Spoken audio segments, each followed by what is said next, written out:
everybody doing? Good. Oh, glad to see all you guys. So last week, Tanner talked to us about being all in. And let me ask you guys a question. Why do you think sometimes we aren't all in? Anybody? You don't believe it. You don't believe it. I like that. I heard somebody say you're scared. There you go. I really do think that's one of the biggest things. Who here likes to fail? Anybody here like to fail? I thought about making a video, but I'm going to talk about Seth and Cohen for a second. All right? If you guys ever watch them, every week, since they've been coming here, they've been coming for a long time, you see them jumping off stuff, doing tricks off the ground, and it just seems like to me, 9 times out of 10, they're falling. And I'm sorry, it's probably better than that. You probably have a better percentage than that. But it just seems like over and over. And then Cohen goes and smashes his face into the ground and has to go to the hospital and get stitches. But they get up and they do it again. Because when it comes to skateboarding, they are all in. And they know that if they don't get up and do it again, they're never going to get better. And they're just going to keep falling. And I think that's great. But why don't we do that when it comes to our faith? Sometimes I think that you have to have faith to fail. And so I want to start with you guys by talking about 2 parables that Jesus tells. Now the thing about these parables, we see them in 2 different books, but Jesus is actually telling them at different times to different people. And he kind of changes up some of the details. There's a reason for that. We're not going to go over for today. But I want to talk to you guys about the parable of the minas and the talents.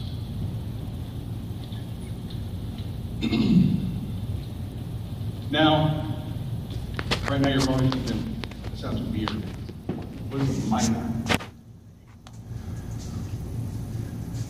In the book of Luke, at 19:11, we see a guy who's actually on his way. He's going to be king. He's like going on a trip, and when he gets there, they're going to make him king. And he calls forth a couple of his servants. And he calls forth 10 of them. But at the end of the story, we actually only see 3 of them. And he gives them each 1 mina. Now, mina, back in biblical times, you guys have probably heard of a shekel. Okay, a mina is actually worth about 100 shekels, and if we convert that to today's money, it's about $70.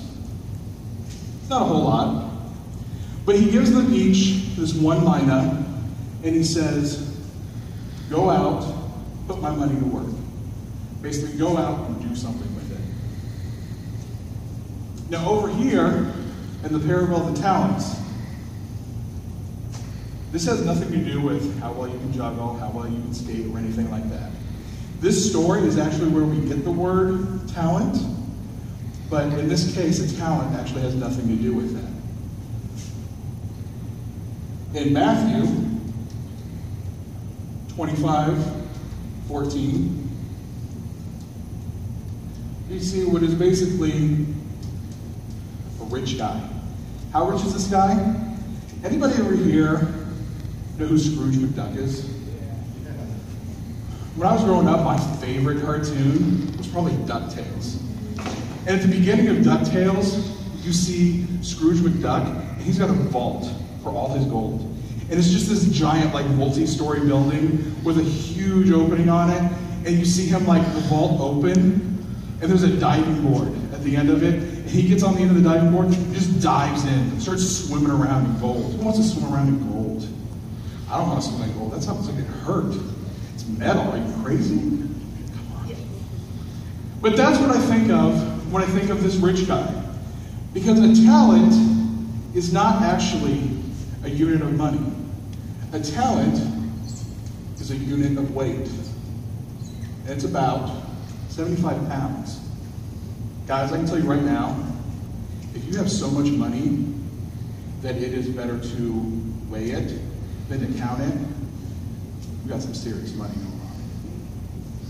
And so he has the 3 servants come forward, gives servant number 1 5 talents, servant number 2 2 talents, and the last guy 1 talent. So what kind of cash are we talking about here? It never really says if it's gold or silver. So, you know, some translations will actually say a bag of gold. We're just going to assume it's gold. The other day when I was looking this up, gold was selling for about $1,097 an ounce. How many ounces are a pound? 16. That's right. You guys are a lot quicker than Quest. Thankfully. So that means that a pound of gold is going to go for $17,552. This guy's got 75 pounds of it. That means that this guy down here has roughly $1.3 million. This guy right here, $2.6 million. This guy up here, $6.5 million. Now, one thing I should probably tell you about these guys is that the reason he's giving them this money in both stories is kind of for a job interview.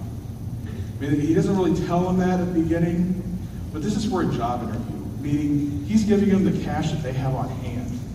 And so while this guy going off to be, here's $6.5 million, put it to work. Earn me something. So as the story progresses, each of them go on their journey, they come back. In the case of the talents, guy number 1 doubles his cash. Rashad's like, that is awesome. You did such a good job. Guy number 2 doubles his money. Great. That is perfect. Thank you so much. We'll get to guy number 3 in a second.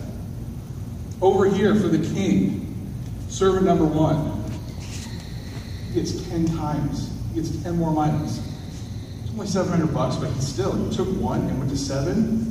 You did, the king tells him specifically, you did such a great job with this small matter. I'm going to put you in charge of 10 of my cities. Guy number 2, he gets 5. That's wonderful. You did such a great job with this small matter. I'm going to put you in charge of 5 of my cities. And then we have guy number 3. Guy number 3 in both stories do essentially the same thing. They tell them, hey, I was kind of afraid. I know that you are a hard man, that you reap where you do not sow, and you gather where you did not scatter seed. This guy says he wraps up the talent in a piece of cloth. This guy over here, buried it in the ground. And the guy is like, are you kidding me? Just to give you a translation, you are a hard man, reaping where you did not sow, gathering where you did not scatter seed. That basically means you're angry, you're mean, you're lazy, you're a thief. And I didn't trust myself to not lose your money. So I did nothing with it. So here you go, here's it back. And in both cases, the guy is furious. Are you kidding me? You did nothing with it? At the very least, you could have put it in a bank and let her earn some sort of small amount of interest. Even that would have been better than doing nothing. You buried it in the ground, you hid it in your clothes. You did nothing. So the master in both cases takes the money from the third man, gives it to the first, has the men bound, thrown out on the street to starve. There's lots of things we can learn from both these stories. I'm glossing over a lot here. But the thing I want you to get from this is that when we don't have that faith to fail, this is what can happen. God, it doesn't matter if you're given a lot or a little. It doesn't matter if you produce a lot or a little. It doesn't even matter if you're given the same amount as somebody else.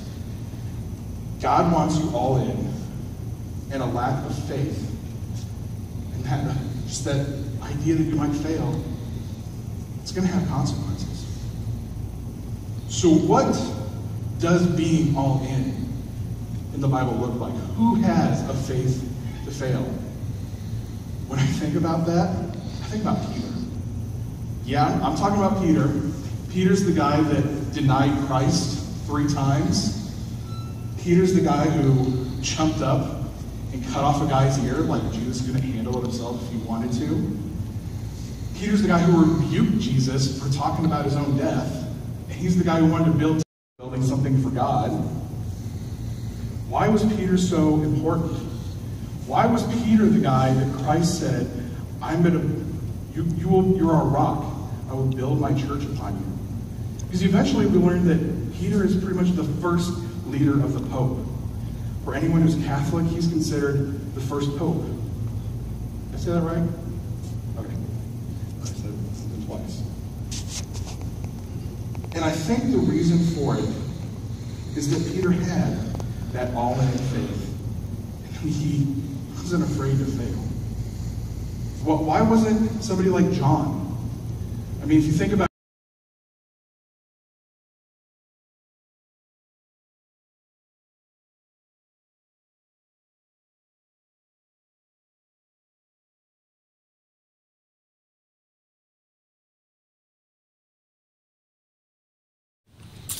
we see that something else happens. Jesus sends the apostles out in the boat, and he stays back to pray. And then after a while, the winds pick up, the waves are going, and they see this man walking across the water. They're terrified. The guy walking on the water, what is it? Is it a ghost? And eventually they do realize that it's Jesus. But in the case of Matthew, Peter actually stands up and he says, Lord, if it is you, command me to come to you on the water. He gets out, leaves the boat, walks on the water. Eventually he takes his eyes off Jesus and he falls. Now, I don't know about you, but every time I hear this story, it's usually this idea of Peter had a lack of faith. His faith failed him. That's why he fell in the water. But here's the question I want to ask you guys. What were the other apostles doing? Where were they? They're sitting in the boat. They're not doing anything. They're cowering. They don't even know what's going on. Peter sees him, realizes it could be Jesus. He stands up and says, Lord, command me to do this. And even I believe that because you tell me I can do it, I too can walk on water. I too can create this miracle because I have faith in you. And yeah, he gets out and he does walk on the water. He takes his eyes off and he falls. He did fail, but he stood up and he did something.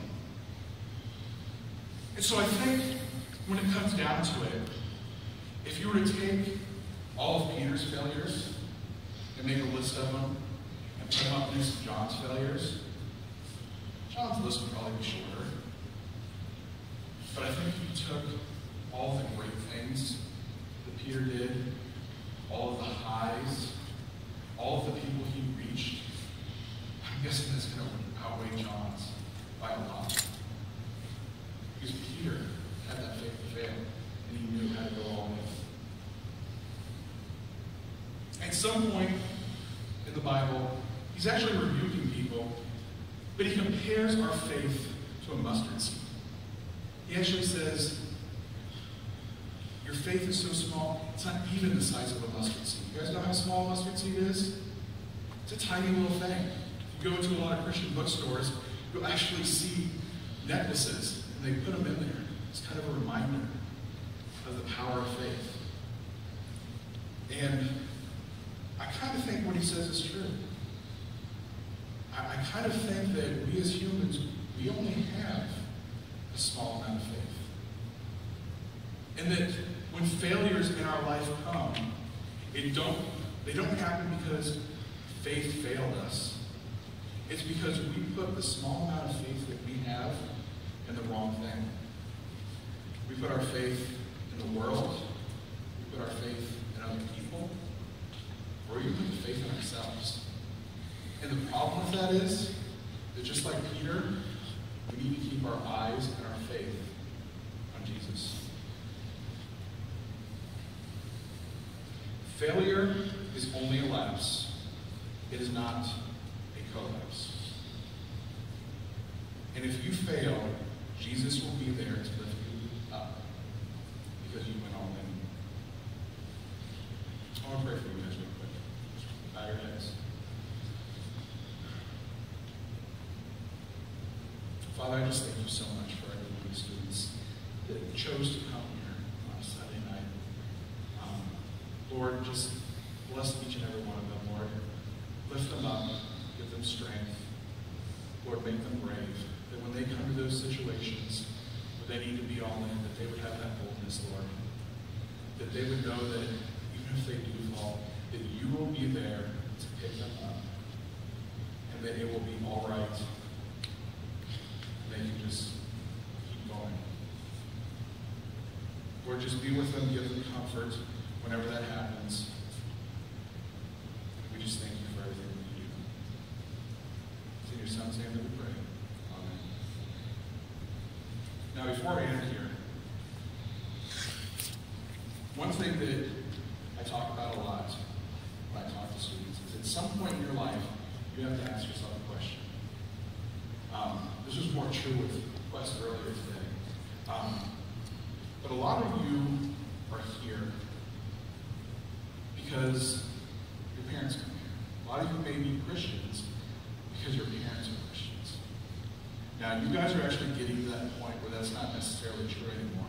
Because around your age, I began to ask myself, is this worth believing in? Can I believe in this outside of what my parents think? Should I believe in this outside of what my parents think? Is this worthwhile? Why should I put my faith in Jesus? Why should I put in that? And Andrew's going to be back next week. He's going to answer that question. All right. I think that's all we got for right now. So we have